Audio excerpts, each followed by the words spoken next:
Selamat datang di Novel Bersuara. Sebuah cerita yang berjudul Bunda, Bukan Wanita Malam. Episode 17. Oleh autor Kolom Langit. Dengan If sebagai pengisi suara. Selamat mendengarkan.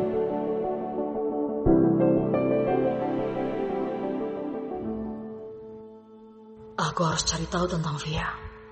Tapi mulai dari mana? Aku hanya tahu Via tinggal di panti asuhan sejak bayi. Dan dia pernah bekerja di tempat hiburan malam. Ya, Marco. Dia pasti tahu sesuatu tentang Via. Wira larut dalam pikirannya sendiri.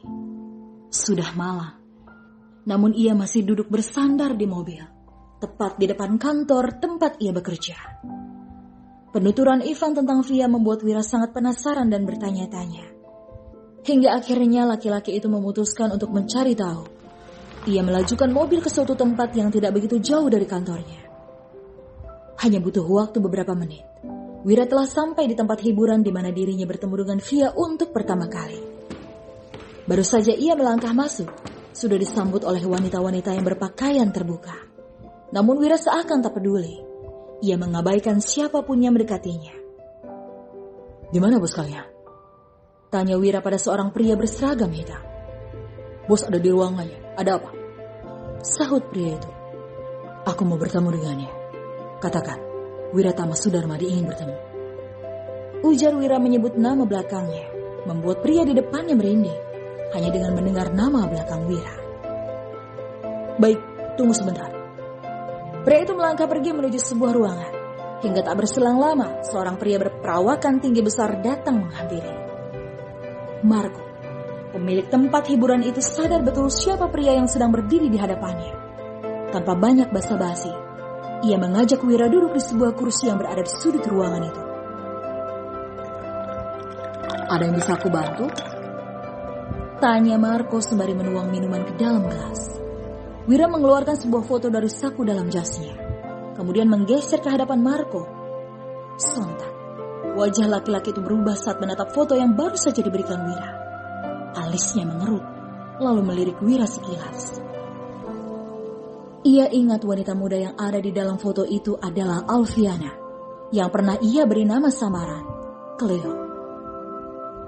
"Ada apa dengan wanita ini?" tanya Marco. "Aku ingin informasi tentangnya. Kau pasti tahu banyak hal tentangnya, karena dia pernah bekerja di sini," ujar Wira.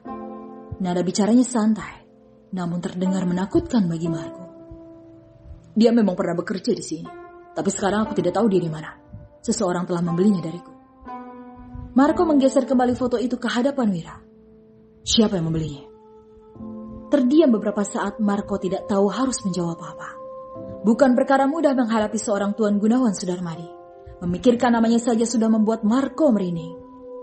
Wira pun terlihat mulai geram sebab Marco tak kunjung menjawab.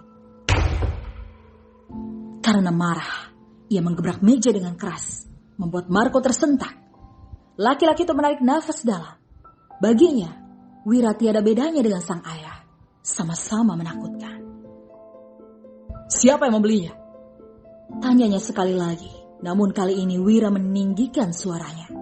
Dan walaupun dalam benaknya sudah menebak siapa orang yang telah membeli Via, namun Wira tetap bertanya untuk memastikan.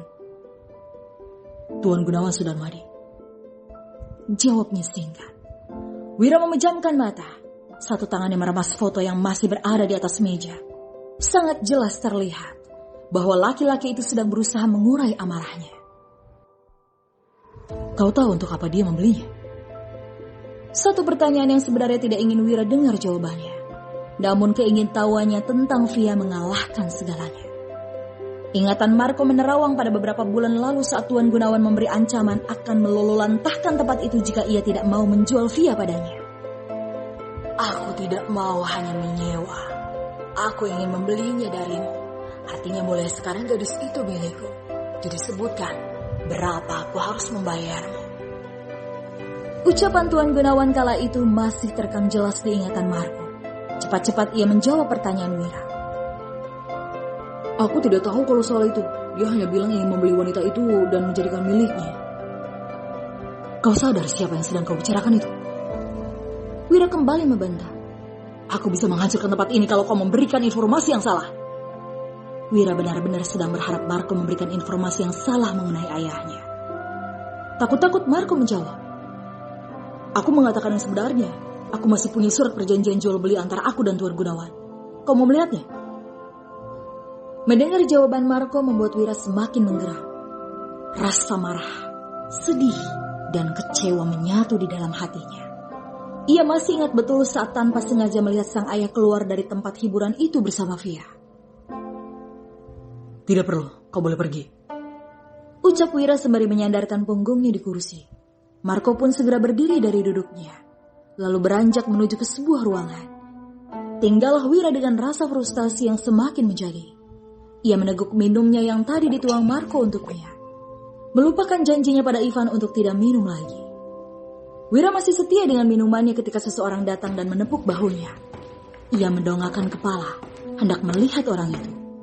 Raut wajahnya pun terlihat semakin kesal menyadari siapa yang baru saja datang.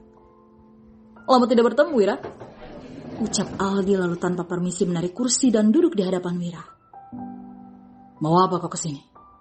Tanya Wira ketus. Ayolah kawan, kita ini sudah lama bersahabat. Tapi hanya karena satu wanita kau menjauhi dariku. Aldi mengangkat tangannya memberi kode pada seorang pelayan agar membawakannya minuman yang sama dengan Wira. Pergilah, tinggalkan aku sendiri.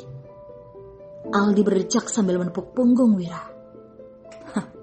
Aku terkejut kau memilih menikahi wanita itu. Kau bahkan tidak mengundangku. Oh ya, berapa kau membayarnya? Aku saja membayar sangat mahal untuk satu malam. Apalagi kau. Wira melirik Aldi dengan ekor matanya, lalu kembali meneguk minumannya. Sepertinya laki-laki itu sudah setengah mabuk. Aku menikahinya hanya untuk menjauhkannya dari ayah. Dia menggoda ayahku juga. Antara sadar dan tidak Wira mengatakan itu. Rasa sakit di hatinya tak bisa dibendung lagi. Apa maksudmu? Ayahmu kenapa? Tanya Aldi tak mengerti. Raut wajahnya terlihat begitu terkejut. Iya, dia juga menggoda ayahku. Lirik Wira. Kedua bola matanya dipenuhi cairan bening. Mengingat ibunya yang sedang dalam keadaan sakit namun ayahnya malah berbuat dosa di luar sana. Sambil menatap Aldi, Wira bertanya. Al, apa malam itu kau menghabiskan waktu semalam dengannya? Pertanyaan Wira menciptakan kerutan di dahi Aldi. Ia menuang minuman yang baru saja dibawakan seorang pelayan. Kenapa kau bertanya begitu? Jangan bilang kau belum pernah tidur dengannya. Kau pikir aku bodoh? Melihat wajahnya saja aku tidak mau, apalagi bersentuhan dengannya. Seringai licik terbit di sudut bibir Aldi. Ia masih sangat geram dengan Via yang melarikan diri dari hotel saat ia menyewanya. Dan mendengar ucapan Wira, Aldi pun yakin jika Wira belum pernah menyentuh Via. Iya, pelayanannya lumayan memuaskan. Aku suka. Ujarnya menyeringai. Kalau kau sudah selesai dengannya, beritahu aku masih menginginkannya. Dan ucapan Aldi bagai sebuah goresan sembilu bagi Wira. Ingin rasanya memukul Aldi yang telah berani berkata setidak sopan itu tentang wanita yang berstatus sebagai istrinya. Namun pada kenyataannya, Via telah membuatnya kecewa. Baru saja Wira berharap menemukan jawaban bahwa Via memang seorang wanita baik. Namun kenyataan yang ditemukannya malah bertolak belakang dengan apa yang dikatakan Ivan.